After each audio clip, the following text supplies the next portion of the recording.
Hello everybody, anybody new to my channel, my name is Jeff and welcome to my little machine shop.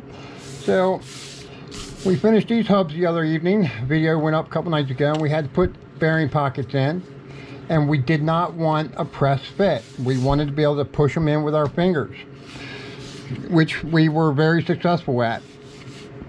But I have a bearing that'll fall out if I shake the part hard enough. This is actually sticking in now. I already took care of that one. So how do you fix that? I mean, we're talking a couple 10,000ths of an inch oversized than what we actually wanted. My Dro moves 4/10 thou minimum. So if you want to get it under 4/10 thousandths, that can be a little trying.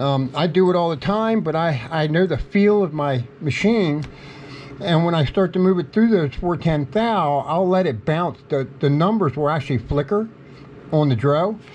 Then I'll take it up to where it's just starting to flicker, and the glass scales are so accurate, and this is normal for good glass scales, that if it hits a number and it's not flickering, it's dead to that number. It's dead to the next 4/10 thou movement. If it's flickering, I'll be under that 4/10. But either way, I would have loved to have been able to cut these about 2 10,000ths smaller. They didn't all turn out that way. 2 of them did. So I could put a bearing in, the bearing would basically just fall out like that, and then you have bearings, of course, here that don't fall out. Okay, they're in there nice, but at the same time I can knock them right out with a punch, push them right out, no problem. But on this one here, this bearing I can just rotate it over and it'll slip right out. And at that couple 10 thous, I wish I could have had more control over. So how do you solve that? Well, that's why I keep ball bearings in my Kennedy box. I keep an array of different size ball bearings. And what we do with these ball bearings, we just put them on a diameter that we want to tighten up a little bit. I guess you can already see what's getting ready to happen. We're going to be able to tap, give it a little bit of some light blows with the ball peen, and a ball bearing will equally collapse that corner all the way around that circumference, tightening up the hole just a hair.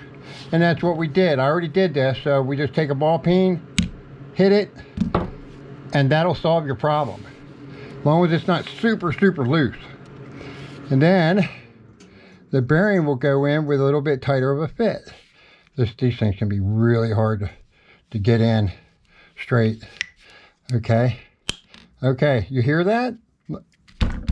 It's not falling out now, but that's just a little trick I wanted to pass along to y'all. So get some ball bearings, keep them in your machinist box. If you ever have a diameter that's just not quite where you need it, something needs to be staying in place and falls out easily, but yet your diameter is cut to within a 1/2 thou of what you wanted, that's all you got to do. Let's see how well this side does. I think this one's good on this side. There you go. So now none of our bearings come out. I tightened up this hole a little bit, and of course you just saw I tightened up that one. There you go. Now our bearings are in there, still concentric, still beautiful. And there you go, ball bearings. Little trick how to tighten up ODs to just a couple 10,000ths of an inch. Okay everybody, I'm going to move on here. Please like, share, and subscribe, and we'll see you in the next video. This was just a quickie for y'all, give you a little trick and tip. Take care of yourselves. We'll see you next week.